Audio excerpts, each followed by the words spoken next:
हनुमान जी के बिना आप रामायण की कल्पना ही नहीं कर सकते हैं। यानी हनुमान जी के बिना रामायण अधूरी है। हनुमान जी राम जी के परम भक्त, परम मित्र और एक वफादार साथी हैं।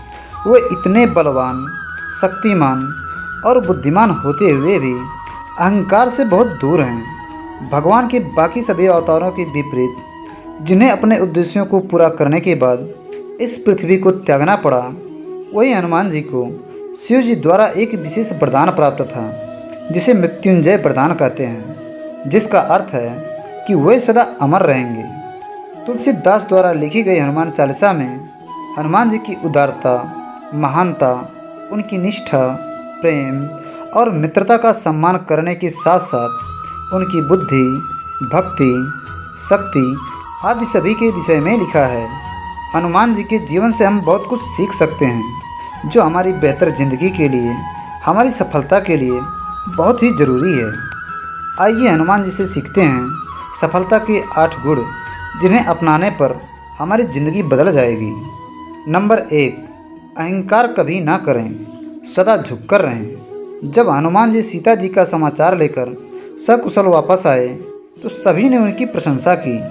हनुमान जी चाहते तो अपनी शक्ति और पराक्रम का बखान कर सकते थे, पर उन्होंने ऐसा नहीं किया और अपना सारा श्रेय भगवान श्री राम के आशीर्वाद को दे दिया। हनुमान जी इतने शक्तिशाली हैं, बावजूद इसके उनमें अहंकार नाम की चीज़ ही नहीं है। वे बहुत ही विनम्र और अपने भगवान श्री राम के प्रति समर्पित हैं। एक मजबूत शरीर, उसके साथ ऊंचा मनोबल, धन धान्य से पूर्ण होने पर भी हनुमान जी में हमेशा विनम्र रहना एक बहुत ही बेहतर गुण है। हनुमान जी के इस गुण से हम सीख सकते हैं कि आप अपनी ज़िंदगी में कितने भी सफल बन जाएं, आपका स्तर कितना भी ऊंचा हो जाए, आप कितने भी धन धान्य से पूर्ण हो जाएं, पर कभी अहंकार की भावना आपके हृदय में नहीं आनी चाहिए। आपका अहंकार नहीं, बल्कि आपकी विनम्रता और करुणा ही लोगों के हृदय में रहती है। नंबर 2, अच्छे काम का अच्छा नतीजा। हम जो भी करते हैं, जैसा भी करते हैं, किसी न किसी रूप में हमारे पास वापस आता है। जब देवराज इंद्र जी ने हनुमान जी पर वज्र से प्रहार किया था, तब हनुमान जी अचेत हो गए थे। हनुमान जी को गहरी चोट आई थी। उस समय उनकी अच्छाई और उनके द्वारा किया गया कार्य काम आए और सभी देवी देवता उन्हें आशीर्वाद देने आए। हनुमान जी से उन्हें वरदान में शक्तियाँ और आशीर्वाद मिला। इसी प्रकार हम सभी को निस्वार्थ भाव से अच्छे काम करने चाहिए, दूसरों की मदद करनी चाहिए। आप जैसा कर्म करेंगे, उसके परिणाम भी वैसे ही मिलेंगे। जीवन में अच्छे कर्म करो तो आपके साथ अच्छा ही होगा। नंबर 3, निडर बनो।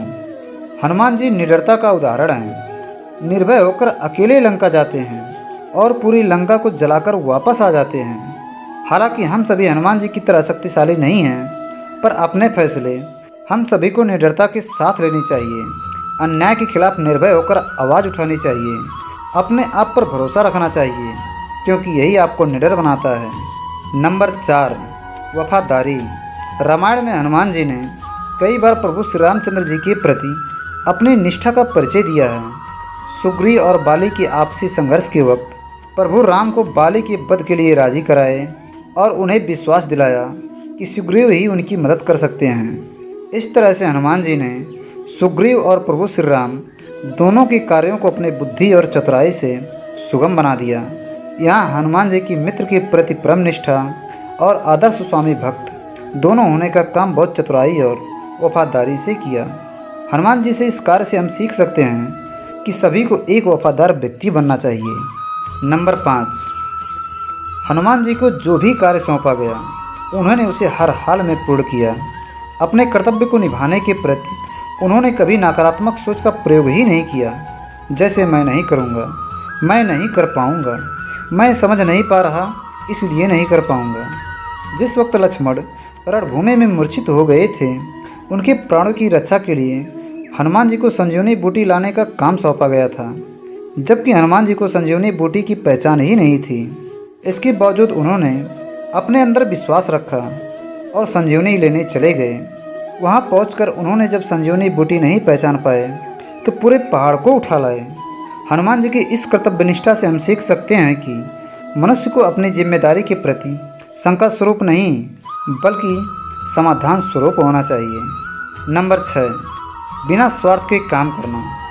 जब से हनुमान जी ने प्रभु श्री राम को अपना गुरु मान लिया, तब से लेकर लंका पहुंचने और अयोध्या आने तक हनुमान जी बिना किसी स्वार्थ भाव से हर काम को करते रहे।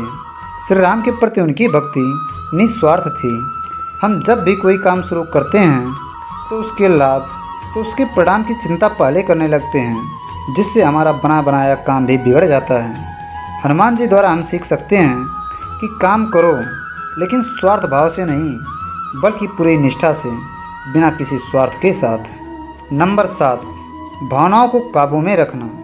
जब हनुमान जी अकेले लंका पहुंच गए और पूरी लंका को जला भी आए, तो क्या सीता जी को अपने साथ नहीं ला सकते थे?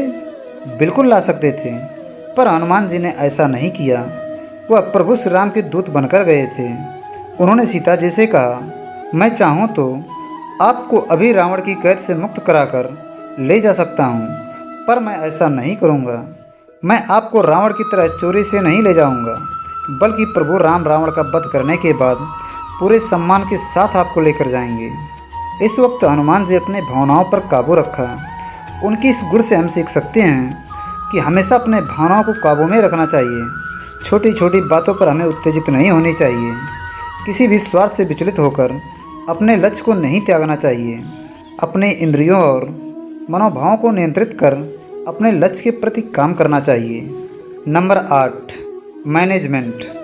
मन, कर्म और बाड़ी पर संतुलन, यह हनुमान जी से सीखा जा सकता है। हनुमान जी मैनेजमेंट के सबसे बड़े गुरु हैं। लंका पहुंचने से पहले उन्होंने पूरी रणनीति बनाई। असुरों की इतनी भीड़ में भी विभीषण जैसा सज्जन ढूंढा, उससे मित्रता की और सीता माँ का पता लगाया। भय फैलाने के लिए लंका को जलाया, विभीषण को प्रभु श्री राम से मिलाया। इस प्रकार पूरे मैनेजमेंट के साथ काम को अंजाम दिया। इसी तरह से हम भी एक बढ़िया मैनेजमेंट बनाकर कठिन से कठिन कार्य को भी सरल बना सकते हैं।